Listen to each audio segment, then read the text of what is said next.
there! So if you're not familiar with my channel, my name is Sunny and I am a professional ballroom dancer, which means I've competed and performed through the newcomer amateur level all the way to the professional championship level divisions across the country. In my case, I am an American, so that would be the United States, as well as throughout the world. And I'm here today to share with you some of what goes on behind the scenes in the real world of ballroom dance, not the scripted world that you see on reality TV. So today is a part 2 video, and I kicked this one off yesterday, which is secrets of the professional dancers that appear on Dancing with the Stars. Okay, so I will post a link to that first video in the description. If you missed that, you probably want to check that out because there's some good juicy hot tea in there too. So let's get started. Number 8 on my list, secret of the pros. Unfortunately, multiple female professional dancers on the show have been body shamed and told to lose weight by the show itself, as well as even a couple of the male cast members. And that one kind of surprises me because body shaming isn't super popular in the ballroom dance world, but it can be, honestly, at professional championship level.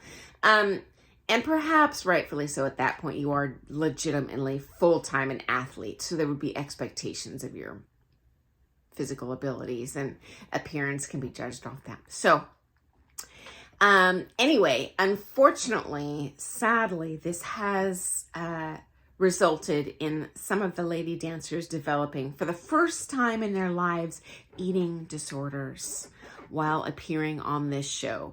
And all that I know, to my knowledge, no longer suffer from that, who are no longer on the show. So that is just unfortunate, and I thought you'd be interested to hear that. And obviously, for the record, they all have gorgeous bodies. I have never seen a ugly physique on there, but you know what? It's all relative. And the media is in large part based on appearance, so it is what it is. Okay, number 9, secret of the pros on Dancing with the Stars. Behind the scene hookups are common, as you probably have suspected, okay? And this takes place in many ways. This could be pros having relationships with their star. This could be the star or the pro having romantic relationships, or even just hookups with the backup dancers on the show. And the ballroom dance world is pretty small. We kind of all know each other, and those backup dancers are all legitimate professional championship level dancers. They're great dancers in their own right. For whatever reason, they just either did not want to be featured on front and center on the show, or maybe they weren't selected. Who knows? Hookups. I've even heard of one secret relationship between a professional dancer on the show and one of the judges. And when that pro broke up with that judge, they claim that that judge permanently penalized them for that pro breaking up with the judge romantically every time after that they appeared on the series. And this was multiple seasons. So interesting, huh? Okay, even worse. Number 10. This includes married pros and stars. Now, I don't know those pros personally involved in those affairs that one or the other or the ex-spouse claims that it was due to the romantic partnership, the affair that began on the program, but it's what I've heard, so could be. But I can say, in the ballroom dance world, affairs do happen with married people. I don't know of any off the top of my head involving a married male student and a female teacher. I'm sure it's happened. I'm just going from my own personal experience. But I do know, honestly, many that have been married female students that have had affairs with either single or married pros. Likewise, I've known many, like very scandalous relationships, I won't go into them today, married pros having affairs with single or married students. And when they do that, it's usually a lot more than one. So that's kind of interesting. And the reality is when you are dancing in close physical proximity, not necessarily sexual, but just you're very close, you're scantily clad, there's romantic music playing. These pros are not practicing as the show would present just like a week beforehand with that star. They are down there at least a month in advance, dancing 6 hours a day, 7 days a week, hardcore. So that's a lot of time to spend one-on-one.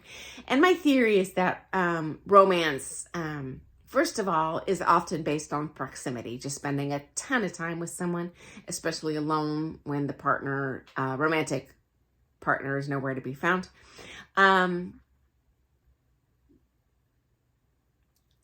So embarrassing to admit, but yeah, that's my secret number 10. Okay, number 11. One of the popular pros on the show, I've seen this person, I'll say, have a very, when I phrase this politically correctly, hot temper with his partners, was accused straight up of being physically and verbally abusive to his female star partner. And she actually wrote a book about it and included this in vivid detail in her autobiography, including that he even slapped her. So name calling, very vicious behavior. I'll call all of this alleged because nothing went to court.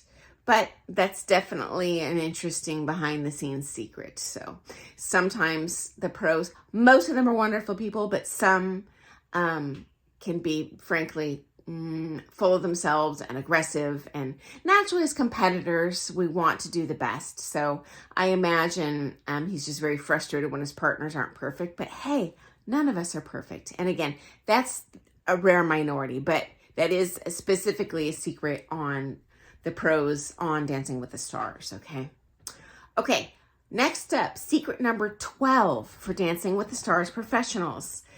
Everything you see that are clips on the show from the interview room, it's scripted, okay? That no one goes in there with just generically talking about what's on their heart. The show has a very specific dialogue they want that person to portray.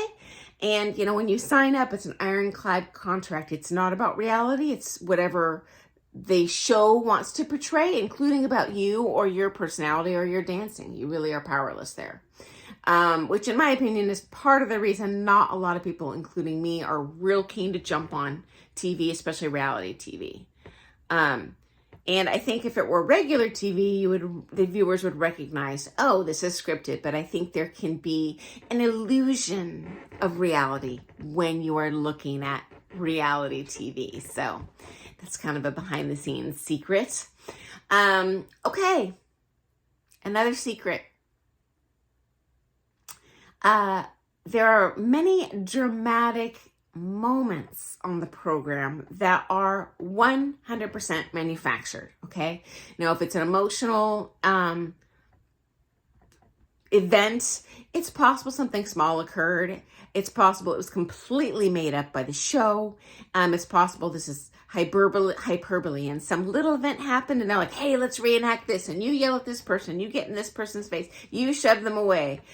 Ridiculous. Totally not true. And I'll tell you, the things that we see tend to be in the practice sessions. And I can tell you, just as being a professional dancer for my whole adult life, know a ton of professional dancers. This would be very rare. I mean, most ballroom dance teachers love what they do. They love their students. They have wonderful relationships with their students. Very professional.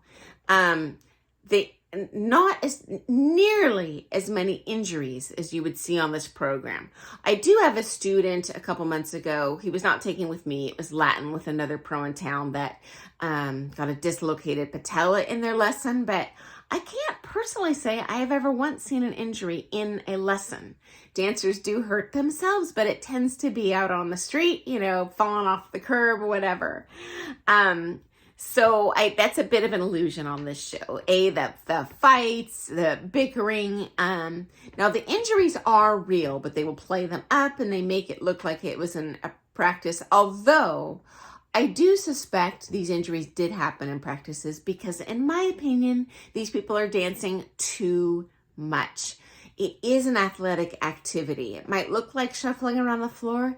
It's very tiring, especially when you start out, because you have to unlearn poor muscle memory that you've cultivated your whole life. You don't have the balance. It takes a lot more strength. And dancing 6 hours a day, 7 days a week. I mean, imagine doing jazzercise that much. I mean, it is going to take a horrible toll on your body. I understand why they do that for the purposes of the show, and it certainly makes for much more compelling viewing to see people that are dancing pretty darn well coming right out of the chute. But they do that at the sacrifice of their body. And honestly, it's hard on the pros too, as I shared on a previous video. Most pro dancers can't teach 40 hours a week. It's not that they don't want to, but it is physically hard on your body. Not as hard as, say, like a Zumba teacher. They can maybe teach one class a day at best, but it's part of the reason we charge quite a bit for our lessons. And you know what? I'm going to share a separate video on why on earth you have to pay so much for private ballroom dance lessons. Anyway, I'll share that later. Food for thought. I apologize for going over that 10-minute mark. I try to stay under that, but thanks so much for joining me today. And if you thought any of that was interesting, definitely please comment below or subscribe to my channel. Put that thumbs up button if you'd like to see more content about various aspects of the real ballroom dance world. I often post a wide variety of videos on that, so definitely subscribe if you like that. Thanks so much, guys. Have an awesome day. Hope that was fun. Bye.